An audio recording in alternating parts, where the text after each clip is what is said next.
Hey, everybody, welcome back to the podcast. Today, we're diving into something that I think so many people struggle with, myself included, and that is caring way too much about what people think. And honestly, it's exhausting and it's just a waste of energy. So, grab a coffee and get comfy. I've got mine here. It's my treat day of the week. So, I've got my fancy ass coffee and a little Danish. So grab your coffee, get comfy because we are about to have some real talk on how to stop giving a fuck about what other people think about you. So the first thing to understand is that people will always have opinions about how you look, about how you live, about what you do and what you say. And the funny thing is that these people aren't even living your life. They're not walking in your shoes. And so, why do we let their opinions carry so much weight for us? And this really hit home for me recently when I started my weight loss journey and I was debating whether or not to share anything at all about that journey online. I was like, I don't want people to know that I feel unhappy with my weight and all of that. And it's like, really? Do you think that people look at you and think that you're not fat? And and if you're happy with where you are, by all means, like no shame. But I wasn't happy with where I was, and yet I was still concerned about sharing anything about that online because I was like, well, I don't want people to know that I feel like I'm fat. And it's like they have eyeballs. They can see that you're over 200 pounds. Like, this is not a surprise to anybody. And so it's just, it's number one, it's ridiculous to even care what they think because they're not sharing your journey. They're not paying your bills. They're not probably even invited to any major events that you have. If we're talking like real talk about social media, etc. And so, I just remember worrying about all of this stuff. And, if you're a similar kind of person where you worry about other people and what they think, whether it's starting your own business or leaving your job or making some big life decision, I was so scared about what people would think. I was scared about what people would think when I decided to start another business, my new business. And I was like, well, what if they think, oh, well, she used to do X, Y, and Z and she can't stick it out, or, she's always changing and doing something different or whatever. Good. Change is good. And so I was just so scared though about what other people would think. And it almost held me back from even taking the leap, even doing the weight loss journey, even starting the business. But here's what I learned in all of that. And it prompted me to do some of the transformation coaching that we do in our online community. And that is that number one, people don't know your full story. Most people have no clue what you've been through, the sacrifices you've made, or what you're even working toward. And their judgment is really just based on what they think they know. But the truth is, most people don't see the whole picture. They see little snippets.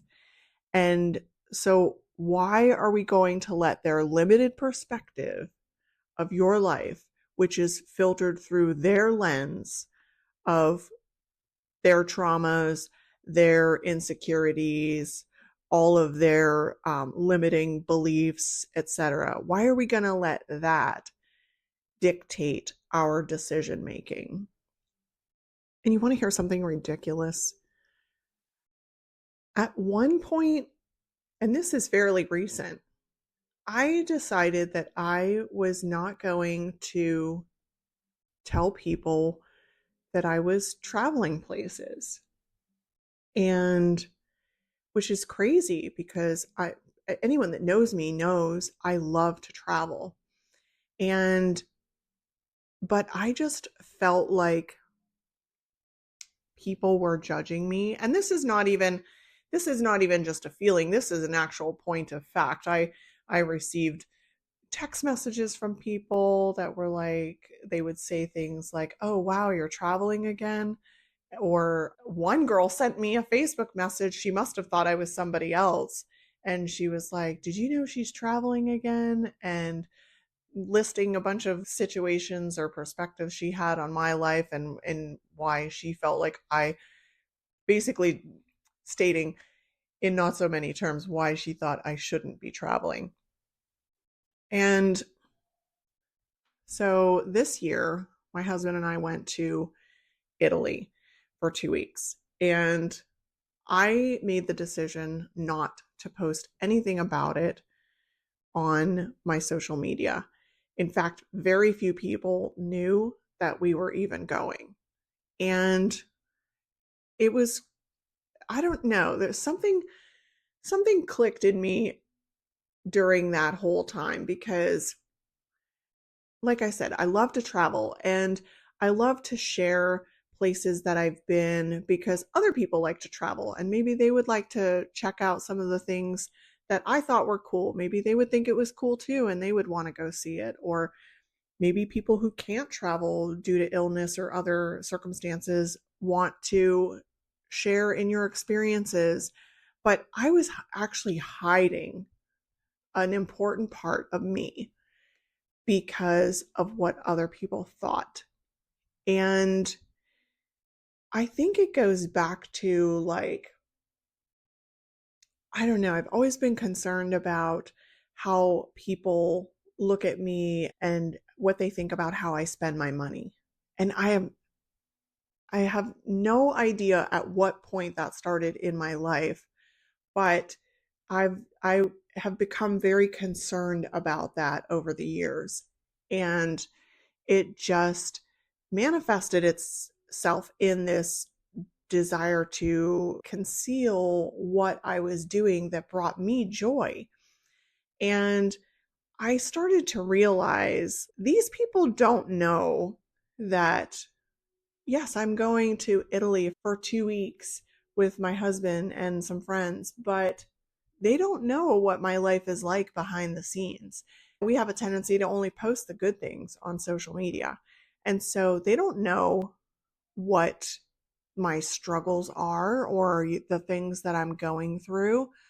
I'm pretty sure I have PTSD from all of my time that I spent in New York and New Jersey during COVID. And if you're listening to this for the first time or you don't know very much about me, I was a COVID nurse and during the height of it all, and pretty sure I have PTSD from all of that.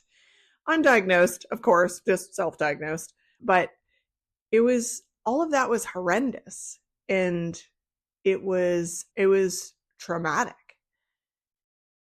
And I realized in that time, even during that time, I was not quarantining.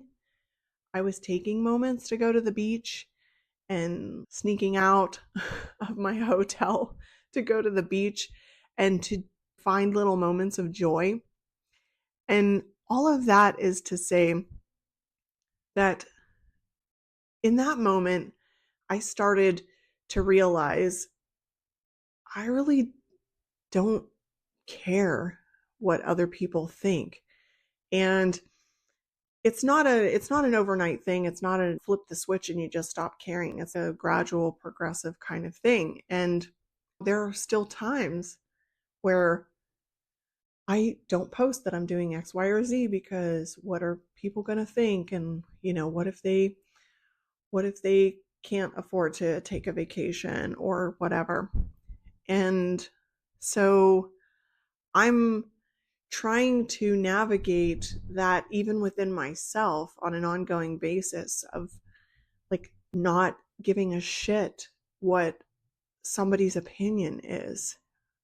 I worked 100 hours a week at a full-time job and also starting a business, and I wanted to go on vacation and just see the world. And here's a really big thing that I've been realizing, and this is a big one, that other people's judgment is often more about them than it is about you. It's a reflection of their own insecurities or their limitations or their beliefs. And so when they're criticizing you or questioning your choices, it's really their own fears that are talking. Let's not make that our problem. At the end of the day, you have to live with the consequences of your choices and your decisions, not them. Don't you owe it to yourself to make the ones that reflect what you want and not what you think will make other people happy? I started to ask myself, are you living for you or are you living for them? And, when I finally decided that I wasn't going to reopen the winery after COVID, my ex-husband and I started a winery. And then even in the wake of the divorce, I kept the winery going. Even though I really didn't want to keep doing a tasting room. I wanted to just do production and just supply the local bars and restaurants and the stores. I didn't want to do a tasting room. And let me tell you, if you care at all about what other people think, running a business is already hard. But running a business with all of that on your shoulders and giving too much deference to what other people think is crushing, because you will, number one, you'll never make one person happy all of the time, and you will certainly never make all the people happy all of the time. So you might as well try to make yourself happy most of the time. But when I made that decision to not reopen the winery, it was really difficult because I knew a lot of people would not be happy with that decision. It was made a little bit easier because it all happened in the wake of COVID. And so that was easier, but it really is difficult to make yourself happy if you're so focused on other people all of the time. And when I finally decided to just admit that I had no intention of reopening the winery and that I was going to pivot and go in a different direction that made me happier, it was because I had realized that I was living for other people's approval. And I had to just ask myself, what do I really want? And making that shift, life-changing, absolutely life-changing. And so if you're in a position now, or you're in a season of your life now where you are just burned out trying to make other people happy, I hope you take this one nugget away. Stop giving so much power over your life to other people. You have one shot at this life, and you deserve to live it in a way that feels true to you and what you want, and not based on what other people expect or think about you or your journey or what you should or shouldn't be doing. Trust yourself. And especially, most of my patients are women in their 40s, 50s, 60s. Like, it's time. If you've spent your whole life pleasing other people, isn't it time that you start thinking about yourself and pleasing yourself? So just trust yourself and remember that their opinions do not define your worth. You do. And so I hope that resonates with some of you. I hope that it's helpful and that it gives you the courage to step out and just start doing life the way that you want to do it. Thank you guys so much for tuning in to this episode of the podcast. If you found today's episode helpful, Please share it with a friend.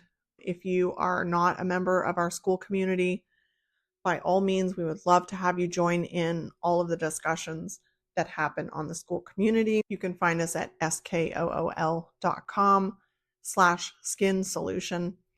My name is Jacqueline, and I appreciate you so much. Until next time, stay true to yourself.